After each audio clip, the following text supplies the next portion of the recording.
Hey everyone, and welcome to this video on what anchor text is in relation to websites and blogging, and why it's important for SEO, and the important points you need to remember when you are creating anchor text on your website.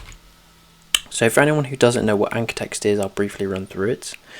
Anchor text is essentially the text you see on a page on a website that contains a link to either another page on a website or an external link. And it's in the form of clickable words, as I call it. So it's the actual phrase or the words itself that contain the link. They're usually marked as blue and underlined. So the anchor text, the phrase, will be blue and underlined on the website most of the time, and that indicates that it contains a link, and then if you click it, you'll go onto another web page. So when I'm talking about the anchor text, it's the actual phrase or the actual words themselves.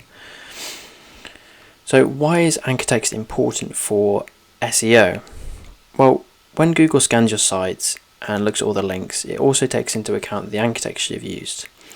And the anchor text can help Google understand the context of an article. It can help understand what the article is about. I'll give you an example of say if you have a tech blog and you write an article about the best microphones for gaming. You want to make sure that the anchor text and your other posts where you're linking to that article, that the anchor text is related to gaming microphones, and that helps Google understand that the article is about that subject, and it can help it rank it for that keyword then. Also, anchor text is a byproduct of internal linking. So if you've got a lot of anchor text on your site that's linking to other pages on your website, that means you're using internal links, which most people agree are good for SEO. I've got another video on my channel about how I'm using internal linking and creating structures with my internal links to help boost my SEO.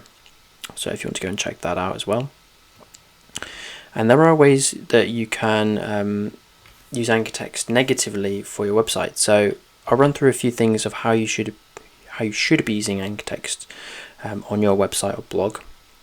And firstly, you need to make it relevant to the article that you're linking to, and making sure that your anchor text doesn't mislead your readers. With the example I gave before about an article about the best microphones for gaming, you wouldn't use anchor text to link to that article that talks about a different piece of equipment. You wouldn't use anchor text that's, say, the best gaming monitors, and then link to an article about microphones. You need to make sure that the anchor text is relevant to the article that you're linking to, and that people know when they see the anchor text what they're going to be. They know that they're going to know what the link is about. They're going to know that if they click it, they're going to have more information about that certain topic. And in the same breath, that means it should fit naturally into the article itself. And this is maybe sometimes when you've written, say, a paragraph of content in an article, and then you want to go back and add in anchor text and an internal link into that paragraph. Sometimes it might not fit quite naturally into the article because you've gone back and added it. So you need to make sure that you reread everything after you've added in the links to make sure that it all flows well and that it's consistent and that it makes sense.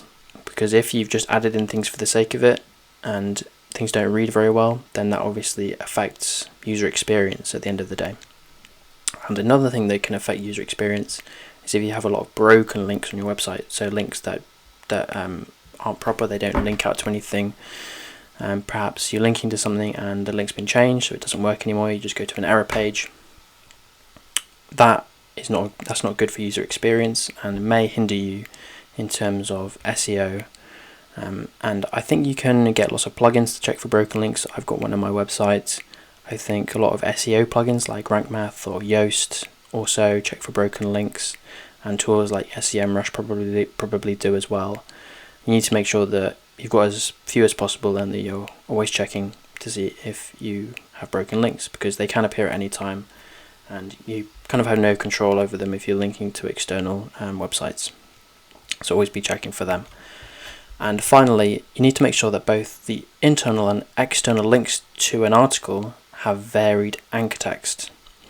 For example, if you've got that article about the best gaming microphones, you've got a couple of internal links to it on your site, and you've also got backlinks to it, you need to make sure that all of the links aren't using exactly the same anchor text, to link to that article, because Google can pick that up and it can potentially see it as spammy, because they think this is a bit of a coincidence that all of these external links, the point of the article, have the same anchor text. They might conclude that you may be paying for backlinks there. So it's not natural really, because if you let your article accrue backlinks naturally, they probably would have different anchor text, or most of the time. So if it's all got the same anchor text, then they may know that something's up, that you've potentially bought backlinks, and you may get penalised for having exactly the same anchor text internally and externally when you're linking to the same article. So that's one thing to consider. If you're getting backlinks, have varied anchor text, and if you're using internal links, having varied anchor text as well. And it also helps Google get a better picture of what the article's about, rather than just having the anchor text that's just the keyword that you're going for, having it about different things, so Google has just more context to work with, so that it can more accurately tell what the article is about. And that's it. Thank you for watching. Just a quick video on what anchor text is and how you should be creating it on your website. And comment what you want me to talk about next. I think in the next few videos I'm going to be talking about AI content and things like that. I've got a few videos planned that I'm going to be filming over the upcoming weeks, so subscribe for more content related to that, and Pinterest and blogging. I'm going to be uploading a video on my Pinterest progress on my new site, so subscribe if you want to get more information on that. So yeah, thank you for watching.